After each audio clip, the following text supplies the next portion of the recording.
It's nice to see so many of you here. Before we begin, I'd like to first acknowledge that we're gathered here on the traditional territories of the Coast Salish people. Thank you for joining us. We're here tonight for Passages, Cultural Legacies of the Komagata Maru. I'm so grateful to be here tonight with you. My name is Kristen Lance. I'm the Curator of Engagement and Dialogue here at the Museum of Vancouver. The Museum of Vancouver's vision is to hold a mirror to the city and lead provocative conversations about its past, present, and future. And indeed, that is what we will be doing here tonight.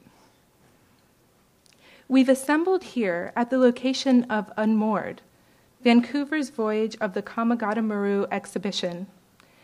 The exhibition strives to commemorate the 100th anniversary of the Komagata Maru incident, when the SS Komagata Maru was moored in Burrard Inlet for 2 months, and its 376 British Indian passengers were denied entry into Canada. The exhibition is part of the Komagata Maru 1914-2014 Generations, Geographies, and Echoes project that brings together 8 institutions across Metro Vancouver to collaboratively commemorate the centennial anniversary of the Komagata Maru. Tonight's performances of jazz, poetry, and visual arts meet in this evening of cross-media storytelling. Inspired by the Komagata Maru incident and other narratives of South Asian Canadian experience, 8 brilliant artists take to the stage to produce this collaborative work. Before we start, I'd like to talk to you a little bit about upcoming events at the MOV. Next Sunday, July 6th, we invite you to come to a family-friendly day at the Museum of Vancouver. You will have the opportunity to engage with the BD, and we'll have hands-on activities for the whole family. On Wednesday, July 23rd, join the MOV for an off-site walking tour. Guest curator Naveen Gurn and Komagata Maru historian Kwat Singh Nadeem Pamar for a walking tour tracing the shores of the Burrard Inlet and through downtown Vancouver on the 100th anniversary of the Komagata Maru's departure from Canadian waters. Beginning at Komagata Maru Memorial at Harbour Green Park, this tour will highlight buildings, spaces, and landscapes that were historically important to the narrative of the Komagata Maru and continue to influence the city today. Next, on the evening of Thursday, August 7th, our curator of contemporary issues, Vivian Gosling, will be giving a talk and tour of Rewilding Vancouver. The MOV is a nonprofit organization, and so funds we raise directly support the production of new exhibitions as well as our public engagement and school programs, which include events like the one tonight. If you aren't already, I encourage you to consider supporting us by becoming a member. I'd like to also acknowledge the Canadian Heritage and British Columbia Arts Council, the City of Vancouver, the Vancouver Board of Parks and Recreation for supporting the exhibition that coincides with this event. Thanks also to Ganton and Larson, Prospect Winery, and Mark Anthony Brands for providing food sponsorship for tonight's event. Finally, I'd like to mention that this event is featured as part of the 2014 Explore Asian Festival, a celebration of Asian Heritage Month. Now, it is my privilege to introduce Naveen Gurn. Naveen is a cultural researcher and community engagement specialist whose interests center on Vancouver's South Asian community, intercultural history, and curation. Naveen is currently project manager for Komagata Maru 1914-2014 Generations, Geographies, and Echoes project. He is the guest curator of Unmoored, Vancouver's Voyage of the Komagata Maru here at the MOV, as well as Echoes, the Komagata Maru at the Surrey Art Museum. He previously guest curated Bangura Me, Vancouver's Bangura story here at the MOV, which received an award for excellence at the Canadian Museum Association. So, without further delay, I'd like to turn things over to him. Thank you.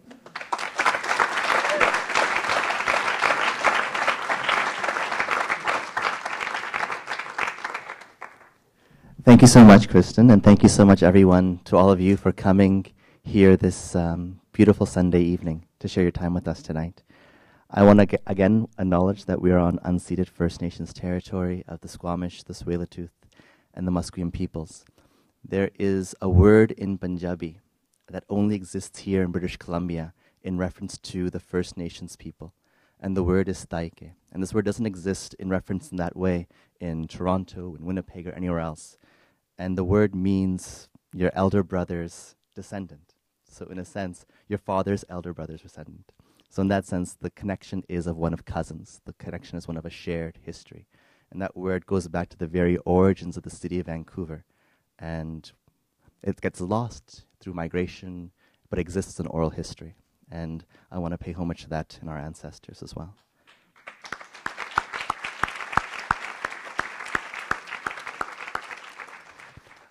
When Vancouver, 100 years ago, when Vancouver as a space was in existence, it was an idea trying to define itself. On one hand, the Prime Minister and the Premier and the Mayor of the city were trying to define Vancouver as a white man's city, in a white man's province, where white Canada would be forever. But on the other hand, there were these intercultural dialogues taking place in Vancouver, specifically here in Kitsilano and in Vancouver's Chinatown. And you can go into the archive, you can find photographs of South Asians and Chinese Canadians and First Nations and African Americans side by side, having dialogue. There is an archival newspaper, that mentions the arrival of an editor of that paper, Hussein Rahim. And he mentions when he came to Vancouver, he saw the snow on Grouse Mountain and the trees in Stanley Park, and he fell in love with the city. And he mentions that the best restaurants to eat at are the Chinese restaurants because they don't discriminate against South Asians, unless in contrast to the restaurants in Gastown that did. And that history is always there, this one of connection between the communities who are on the ground building that city. Now, when you go into the archive to try to find these stories, if you type in Sikh or type in Hindu or type in South Asian, you won't find them there. There's a gap. There's a silence. And these stories only exist in the memories of community pioneers, some of whom I want to acknowledge here today. Ajib Sidhu, who has been a pioneer for the longest time and whose East India Carpets has been a mainstay in the community. His descendants are here today. I want to honor him. Thank you for so much for coming here today, Ajibji.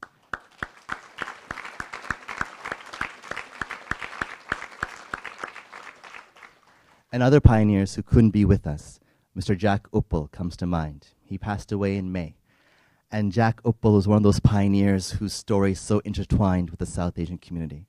When he was a young teenager, he fought to regain the right to vote, which was eventually given in 1949. And he showed me a stack of papers this thick that they had sent across North America to gain support to regain that right.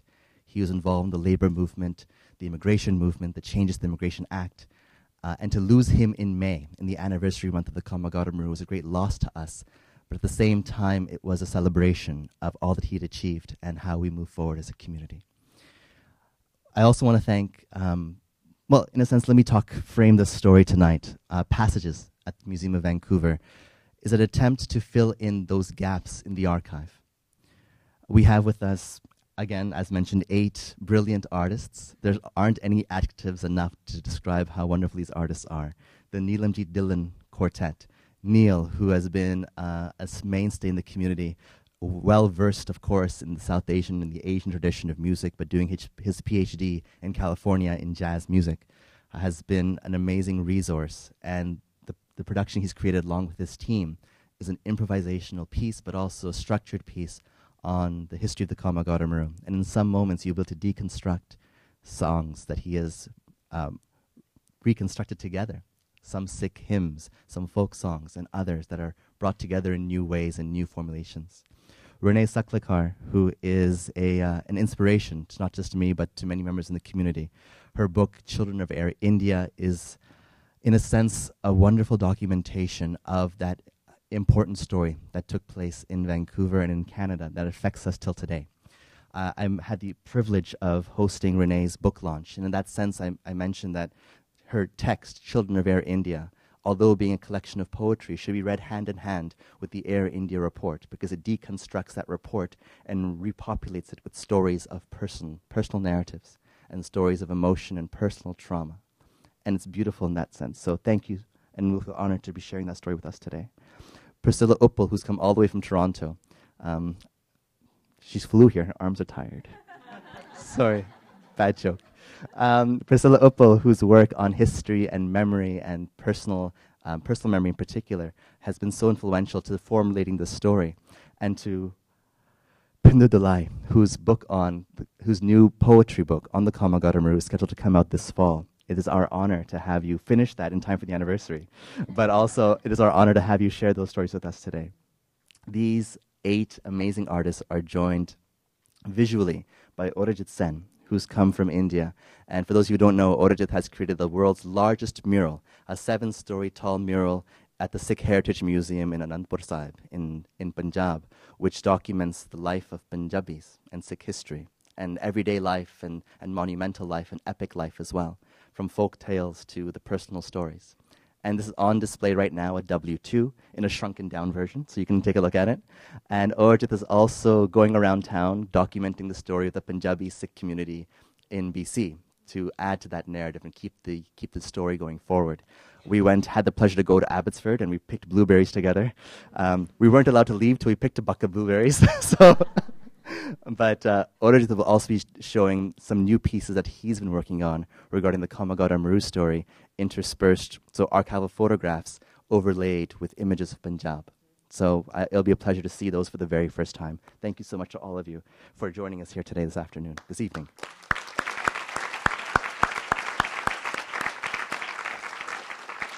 My apologies for speaking so long. A few more things. Thank you to our wonderful sponsors, Raja Neja and Nanak Foods, to Nature's Path, to Canadian Immigration for their funding of the project as well too, and to acknowledge also the wonderful people we have in the audience.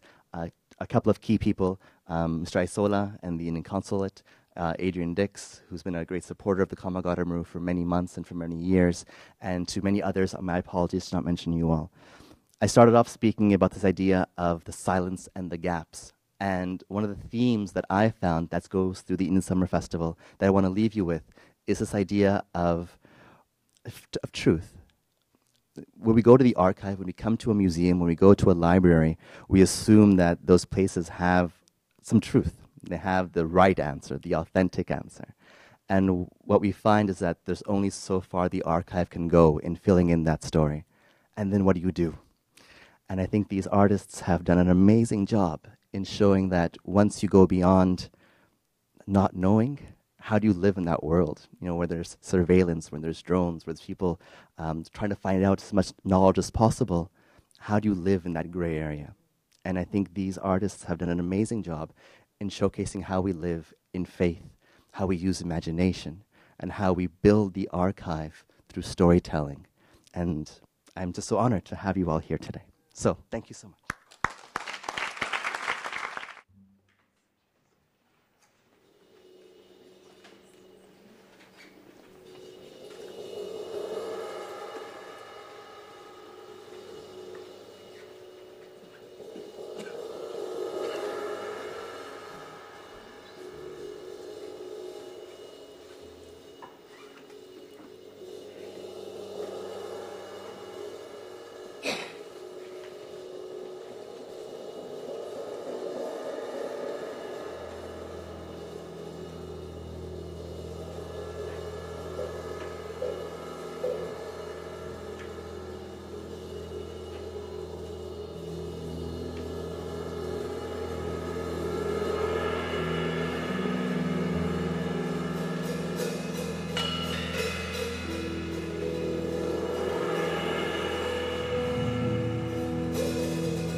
July 6th, 1914. The BC Court of Appeal ruled against the test case of Munshi Singh.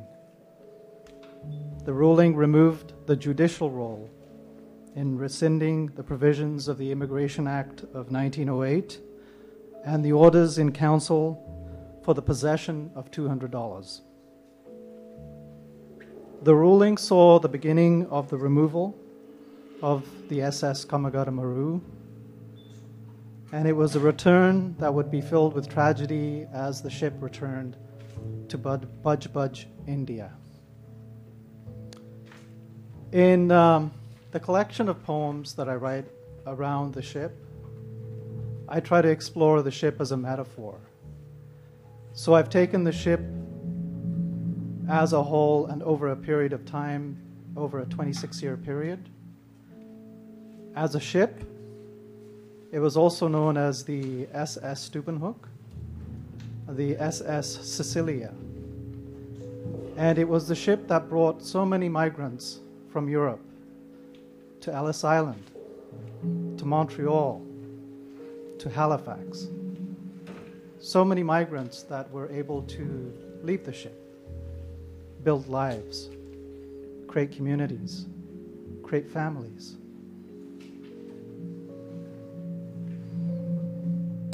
The letter I will read is a letter I wrote about 20 years ago on the 80th anniversary of the Komagata Maru. At that time, we didn't have such an open media that would be interested in these kinds of publications. And it was really about my relationship to that archive and trying to mine some of the stories from that archive, and also using some of the historical information of the cost of a colonial administration in India. It is a fictive letter to a passenger on the Komagata Maru. To the unknown passenger.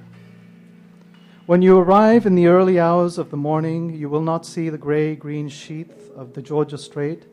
You will look into the darkness and know you have entered a new land. You will see the dark waves as they push against this rusting ship. The distance offers a few waking lights streaming in the dark waters, and in that moment you will have drifted into slumber. The air, a sweet remnant of spring, will be familiar to your lips. And the past 5 weeks at sea, an unfamiliar rite of passage, will have been worth it. The day is May 23rd, 1914, and the ship that carries your dreams is named the Komagata Maru. These are the things you may not know.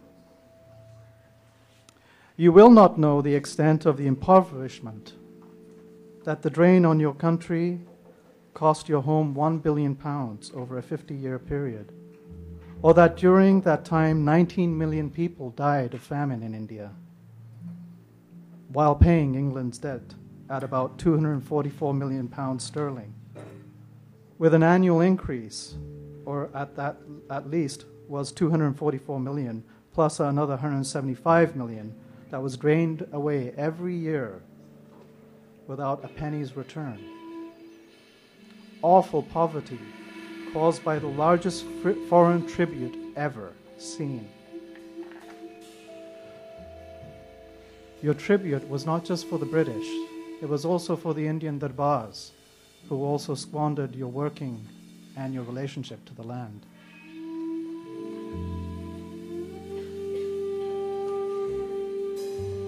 Dreams dissipate as these arteries spill over, and a massacre's only witness is the rippling waves of the Hooghly River. Quote, she was delivered to the German company Dampfschiff Reederei Hansa of Hamburg and was registered under the name SS Stubenhoek. She was subsequently acquired by the Hamburg America Line of Germany, where she sailed as the SS Sicilia from 1894. Dies Strorik Haken. We move backward against the clock on the high tide, our destination, my new life. On the quiet waters that kisses the bank of the Elbe, I understand now my body will carry the world.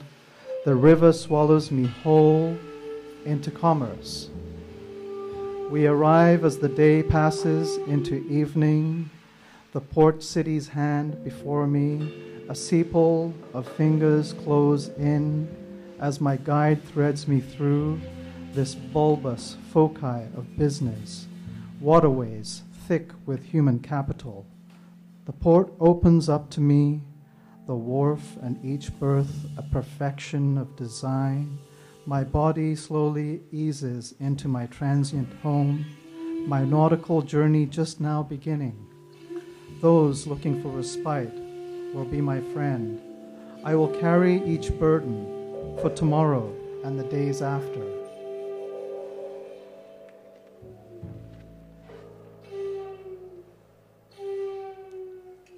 Collections Canada, databases, passengers, Stupenhoek.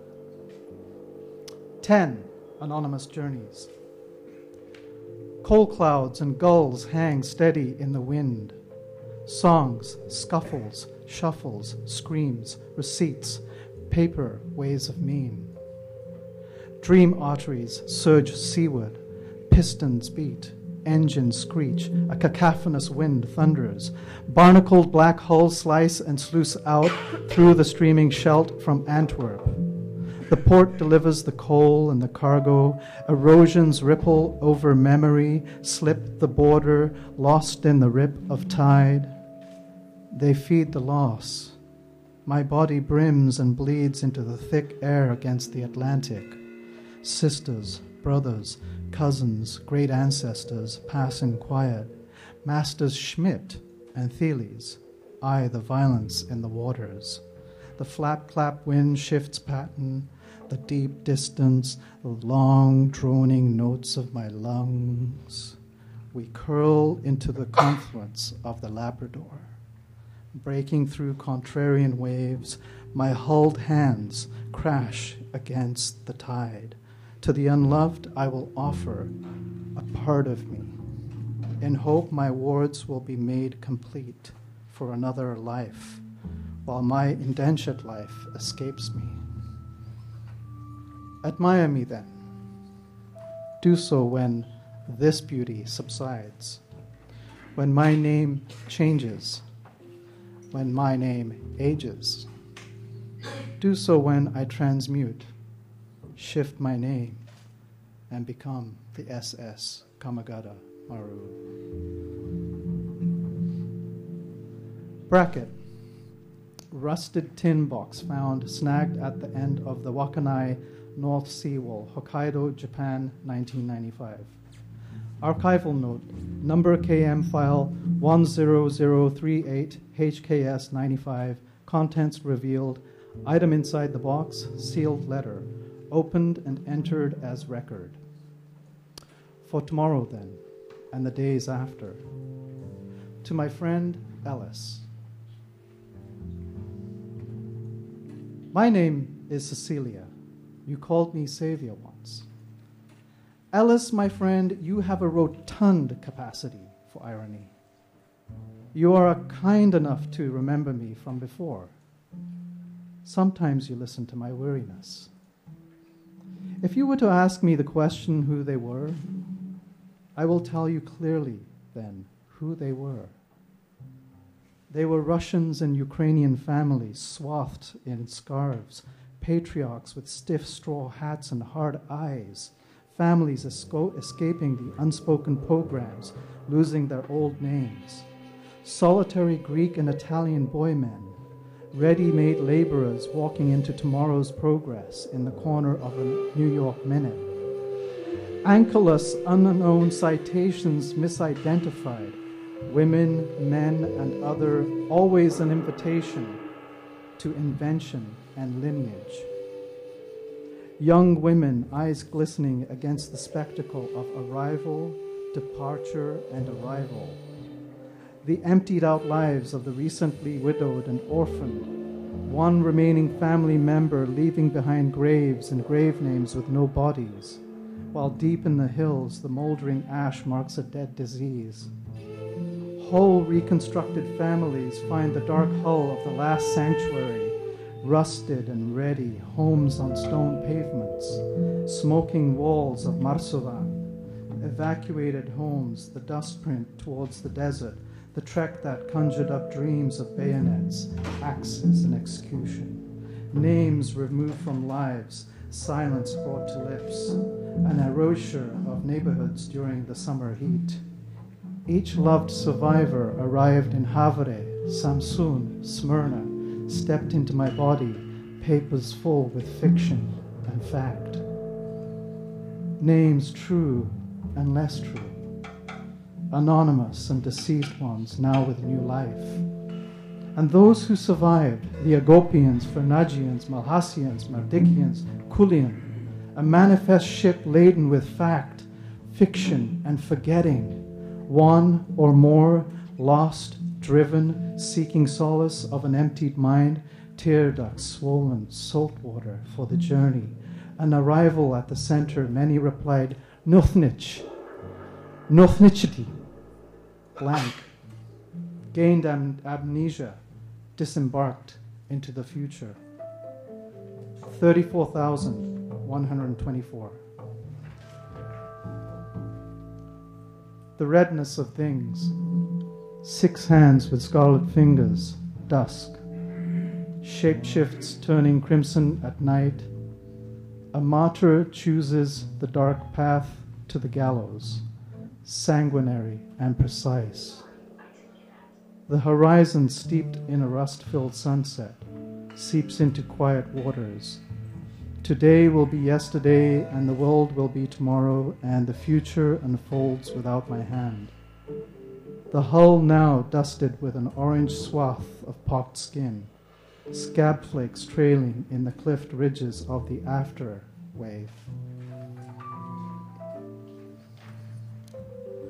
Quote, I would like 4 Christian clergymen to talk to me. I will show them from my holy book that the action I have taken to right this wrong is in that book. Court proceedings, testimony of Mewa Singh, New Westminster, 1915. To the 4 clergy, I walk the 4 corners of life, where there are 3 places of absence. My name is route in the language of solitude. Where the dawn meets King Edward, the smell of cedar and sawdust are my comforts. The touch of my cotton is a ½ centimeter away from the cloth of your Lord. Each morning the day's arc meets me halfway. Each path is my straight, thin line between meaning and unmeaning. Each day I write my life in the margins of my faith. Each Sunday I enter the walls of my gurus. At the house of meaning, silence seeps into me. Each day I hear the crackle of a judgment amidst the close quarters of each day's work. Each hour my silence is the rain drenching cobblestones. These hours of back and forths, is this the nowhere spot, the absent place, the cavernous eye, as the distant crackling light stabs across the sky, while the thunder moans around us? What bleeds into the confluence of these interests? To the 4 clergy, I am a man between friends. My teacher returns to ash. The architect was draped with a flag last week. Your city mourns him, and I await the gallows. The knot of my destiny awaits me. My pinched esophagus constricts without mourning. I shall gladly have the rope put around my neck, thinking it to be a rosary of God's name. My dead hands will carry my burdens in hulled silence, as this town carries its sadness when the winter rainfall. Quiet faces, downward glancing. Am I a murderer in your eyes? I walk with intention. Thank you.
Children of Air India, Unauthorized Exhibits and Interjections.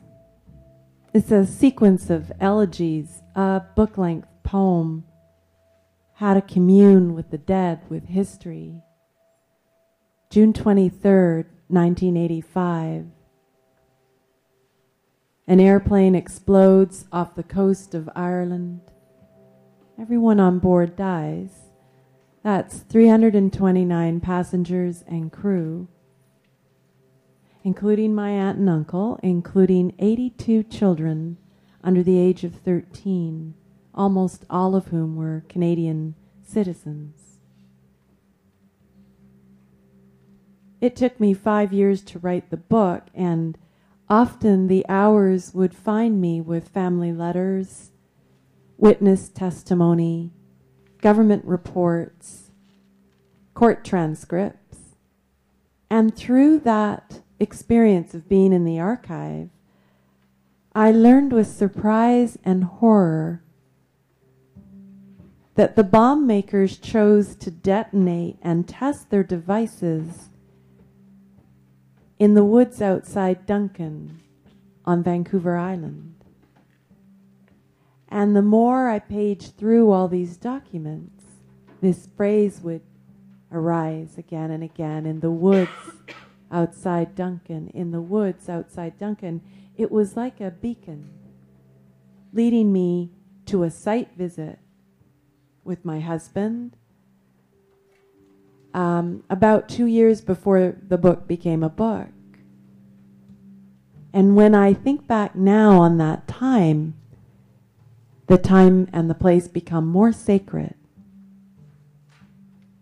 And what is that place? It's this village, Paldi, named after Punjabi Sikh settlers who invited almost from the beginning, 1906, 2 Japanese businessmen, Chinese settlers, whose descendants I would later get to know, a whole other story, First Nations people, and white settlers. It was very much a working class community, this community Paldi on Vancouver Island. And we know through some of the research and work that Naveen and many others are doing, our poets, that Vancouver Island and Victoria and Vancouver, Cole Harbour, and India are all locations of empire where the story of the Komagata Maru touches on. And so here I am outside of Duncan in this village Paldi, a ghost village, and thinking about the connection that place has to this story of a bombing. And the questions that arise are linked, I think, to this voyage. What does it mean to be Canadian? What does it mean to be human? To lose someone to violence? What does it mean to be connected to an act of injustice? Do we, in effect, become children of historical events? Exhibit, so you can witness with me. June 23rd, 1985, detonation. In the airplane, a hole blows open, left, aft, fuselage, the drop, 31,000 feet into the Atlantic. Exhibit, Paldi, Duncan, Vancouver Island. In high school in British Columbia, in the 1980s, no one teaches the name of this village, Paldi. Paldi, north side, Cowichan River, west of Duncan. How close they nestle, these two. A village, a town together, apart, the distance. India, Canada. Empire is woven. It is one continuous journey. Sing. Duncan, Canada, Ireland, Vancouver, a harbor, a river, an inlet. June 23rd, 1985. Where is the aftertime? Exhibit. in the woods outside Duncan. That a bomb is made, that is known. That the bomb is set off, that is known in the woods. Exhibit. Of all the locations in Empire, real and imagined, past and present, it is here. There are no straight lines. In the woods there is a man. He is making detonation. June 23rd, 1985 evening. Fire, here is water. Ocean, your name of names. Sing Sat Sri Akal, sing Om and Shanti. Fibrous will be the years. Their tentacles tenebrous. How many pieces of flesh? Count. 82 under the age of 13. Before breath and after. What lies underneath? One unending song. June 23rd, 1985. Junte Oni Sao Pachasi.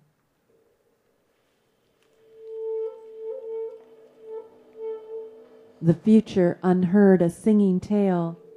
Imagine you are 23 and you are willing to confess in 1985 about curiosities, about death, about murderers, about families, about the layers that will greet you in the time that will come after. And in the aftertime there will be the place that is British, and Columbia and land and time will layer in ways you will find this unreadable. You will sit upstairs in the home house, New Westminster, where once as a girl you screamed at your parents, I hate you, I hate you. And of hate and its layers in a province, you will have only this limited understanding. Unauthorized interjection. Not him. Oh, he is here. He shouldn't be here. He is here. Those on the cusp become center. A gyre clamors its way. Air India, always happening. Imagine this bomb builder boy. See him running happy and free. Ludhiana, Chandigarh, oh village of Paldi, oh town of Duncan, all my country people. Will we make a pronouncement on him? Boy, you will be the one.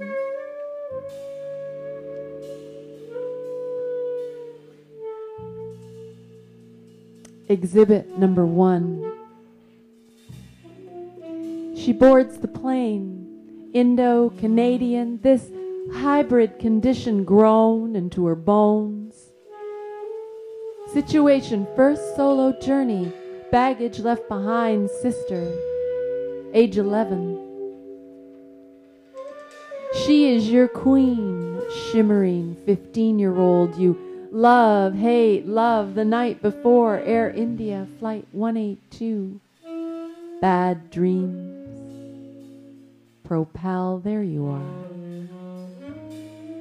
Together in the bedroom and sweat on your foreheads. Coroner's report, black hair matted and wound around a 23-centimeter metal bar toward the back of the skull.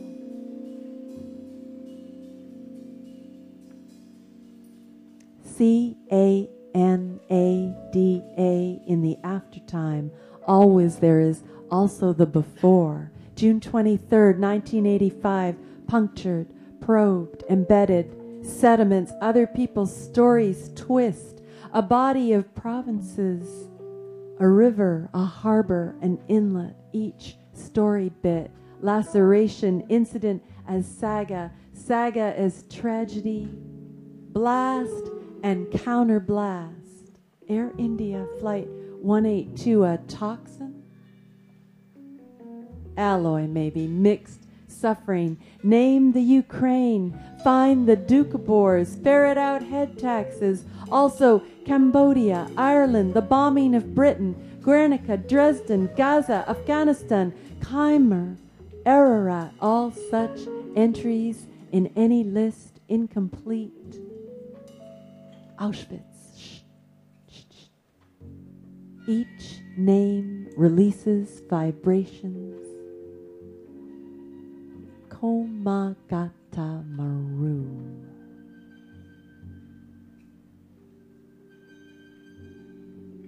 Exhibit time. There are no straight lines.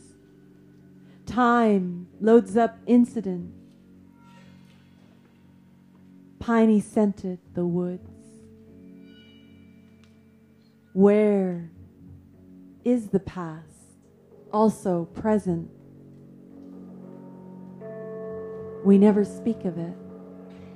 Exhibit, pilgrimage. What is the echo of grief? A person layered with history. What is this name Paldi, a village called memory? What is the town Duncan side by side, separate and apart? What is this honorific Shri? It is for the man, name redacted. It is for his son, name redacted. 1906 from the Punjab. Who are the men and women of the village, of the town? They are there. They are not there. State the time of confession. Kneeling before the Guru's scripture, Paldi Sikh temple. Who was it then to offer prasad after prayer? It was the woman, name redacted. What is the name of any song to be recorded? We never speak of it. Ghost Sutra. Sing to me, children, of what you were and now, restless, traveling. Oh, my countryman, minutes and hours jailed with you. Aunt and uncle, sing of what you were and will be, 1985 and after, water, wind, child and limb, bomb and island, Air India rock where cuts the rain. Air India rock where cuts the rain. No ocean like time. No ocean like time. No ocean like time. No ocean like time.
very honored to be here with you tonight. I'm going to read 3 poems. None of these poems are in direct response to the Komagata Maru, but all, I think, are speaking to that incident. These are all poems that are investigations of notions of personal and historical trauma, of historical memory, archiving, artifacts, looking at issues of power, and of course that continually asked but very rarely satisfyingly answered question of who should accept responsibility for what.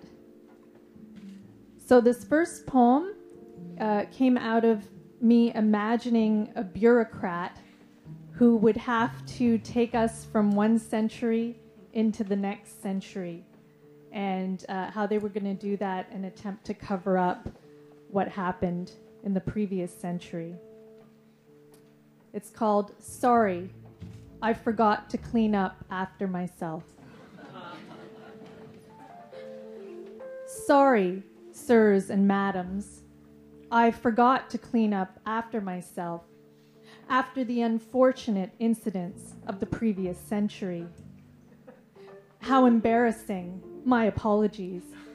I wouldn't advise you to stroll around here without safety goggles, and I must insist that you enter at your own risk. You may, however, leave your umbrella at the door. Just keep your ticket. We expected, of course, to have this all cleared away by the time you arrived.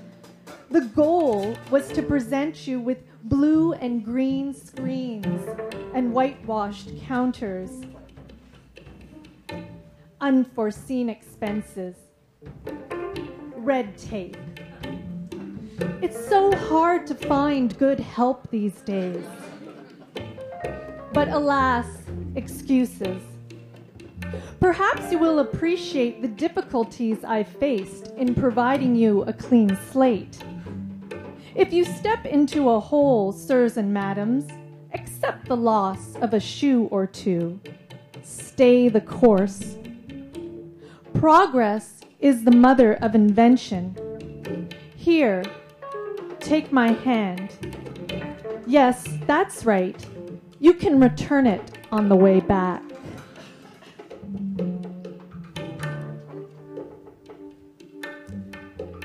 This next poem started with the idea of thinking about different members of my family, and if I were curating a museum exhibit, what object I would donate to represent each family member. And the one I thought about for my father, who is a quadriplegic and has been since I was 2 and raised me as a single parent quadriplegic, is his wheelchair. And whenever I see a picture or a photograph or a painting of a wheelchair, I always think of my father first, because it contains much more than his body. So this poem imagines the donating or taking of the wheelchair, as sometimes happens with all museums. Father's wheelchair is purchased by the Smithsonian. The tall men weren't necessary.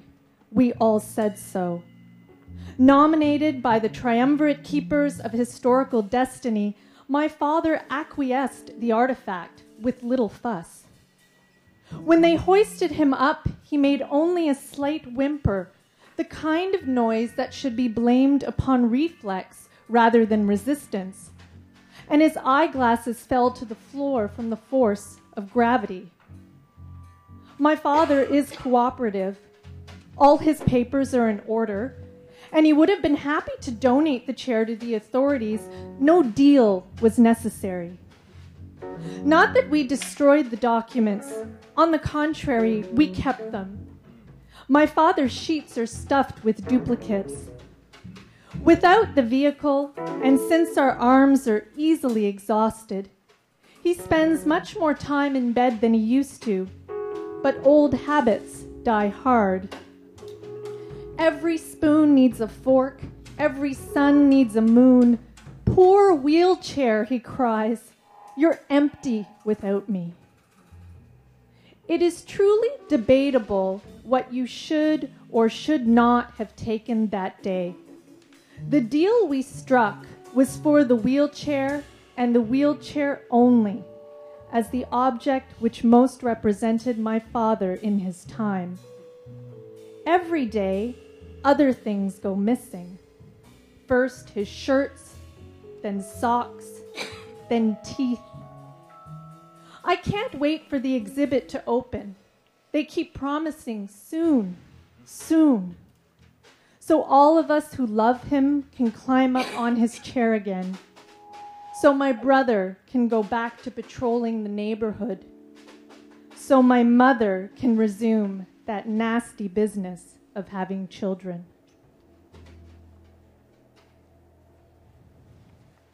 And the last poem I'm going to read is actually a translation. And just so that you're aware, it takes 7 minutes to read so that you'll be able to sort of see the movements in it. It's a translation of an Old English Anglo-Saxon poem from approximately 940 AD. So there are actually very few people, only specialists, who can read this English from that long ago. And to give you the context of the poem is mostly spoken from the wanderer's perspective. And the wanderer is a warrior, he's a soldier, he's gone to war, he's gone with his lord, his leader, the person who would have provided for him and all of his fellow warriors. And they've lost, his leader is dead, and in fact, all of his fellow soldiers are also dead. And he is talking as he is wandering, literally wandering around a landscape, trying to find his way home. And there's something about that voice and that poem, even over 1,000 years ago, which has always moved me with its sense of homelessness, of alienation, of despair at the face of human destruction and just massive waste. And that also seemed to me so prescient still and contemporary that I had to translate it. It's called a post 9/11, a new millennium translation. So I've changed a number of the words. I've transformed them to more modern contemporary words. But I do want to say I don't call it an update for a reason.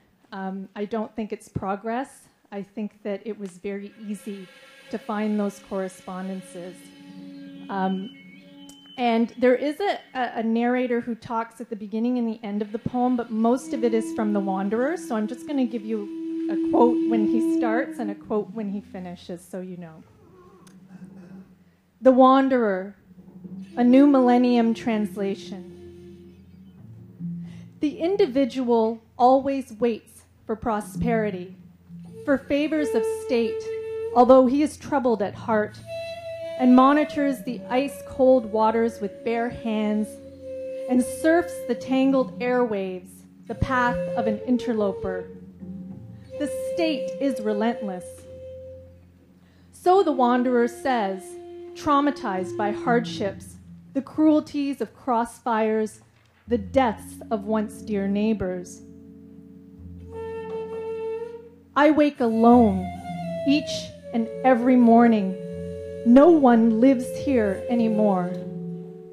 I confess only to myself. I know it should be a responsible citizen's practice to firmly constrict the chest, keep it airtight and closed, no matter what one thinks.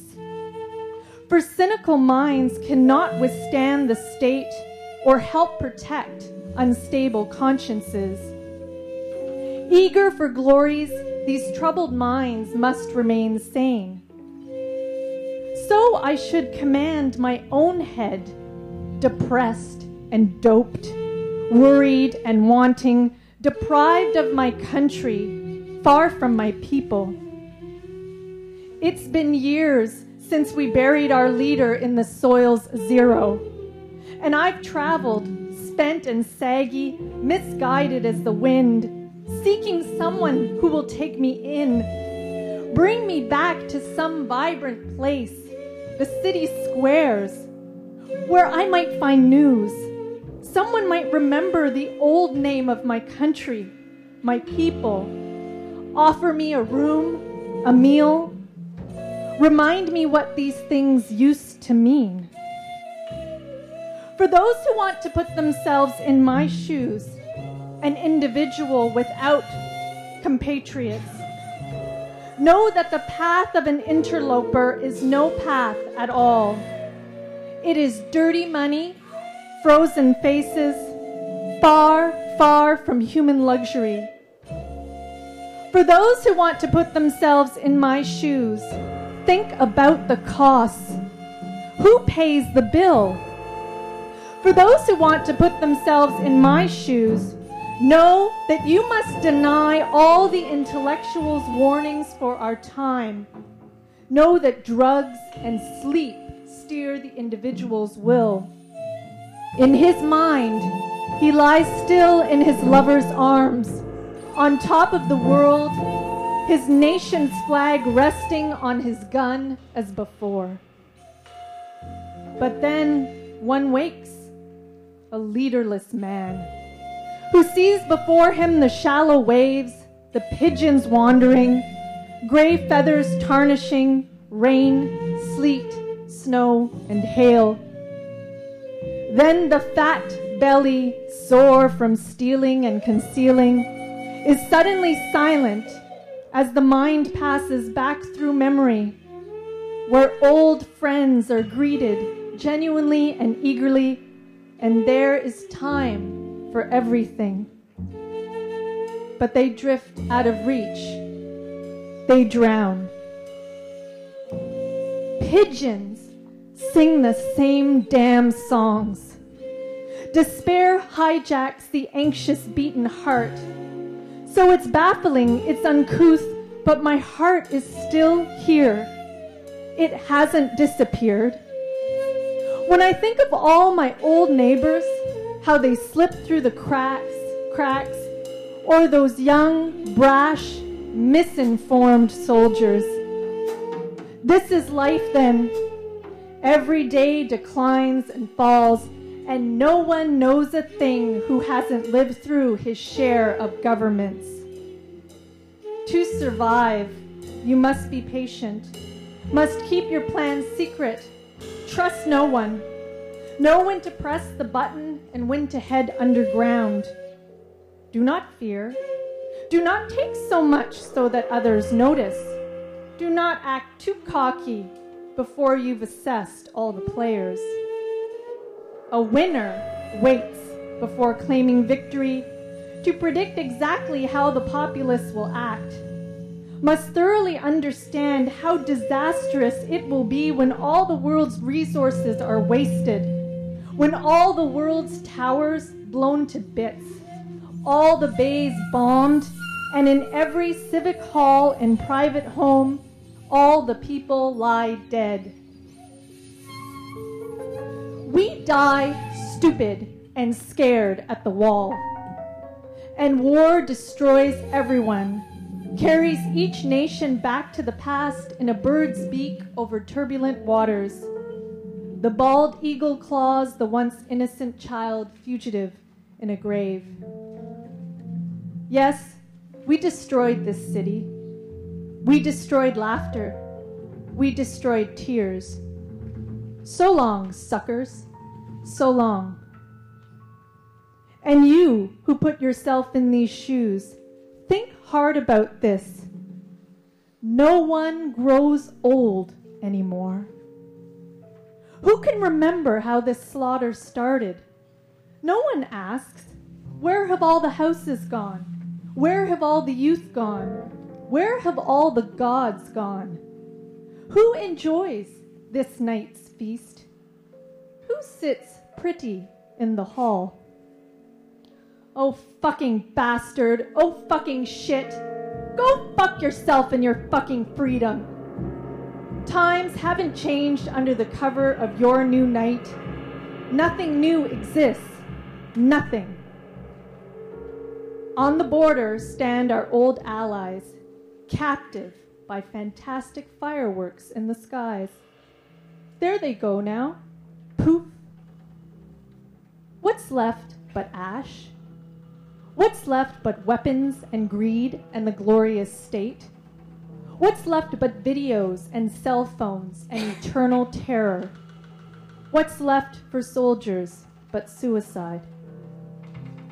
In the new millennium, be on high alert. Every operation shatters heaven.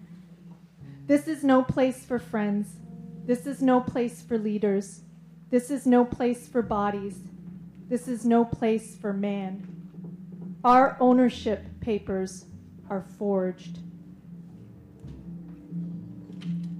So says anyone who is half awake, sort of listening. Freedom is for believers, for those who won't cry, for the one who says, yes, I am a defender of all that is good and an enemy to all that is evil. Have courage. Freedom begs for mercy. Suffering fortune with the strong, with those who promise eternal protection.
Thank you so much. Neelamjit Dhillon Jazz Quartet, thank you gentlemen so much.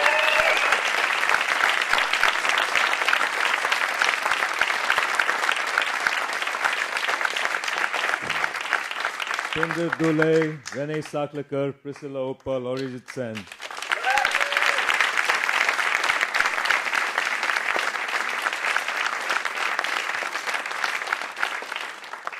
To me, any one of these artists would have been a gift. 8 of them coming together, really, truly were pampered. Thank you all so much for this collaboration, which they really didn't have the time to even put it together, and I'm surprised. I'm sitting there surprised, saying, these guys just drove in, were loading up this stuff, and here they are. When you work with people of a certain caliber, it always works out. So thank you. I'd just like to make a few announcements. That is to say, I'm happy to say we have just a few books of Renee's and Phinder's here. Priscila's already sold out over the last 3 days of the festival. So grab them while you can. They are on sale. And we're also happy to have CDs from the quartet available. They're not selling them. They're just donating them for whatever you would like to give. But I think it's something really important because this wonderful quartet, with the funds raised from your donations, will put it towards going to attend the Guelph Jazz Festival, which is a very prestigious festival. I think we should be incredibly proud that we have musicians like this in our midst.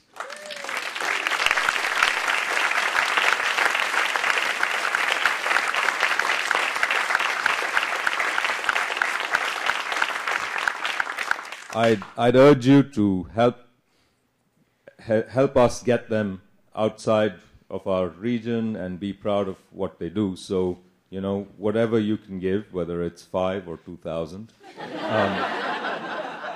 Well, you know, why not? You can have them there today. And I mean, listen, don't think small.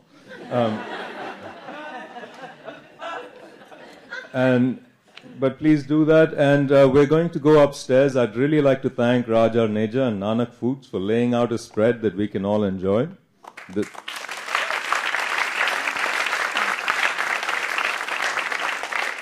The soul needs to be fed, but so does the stomach. I'm a practical man.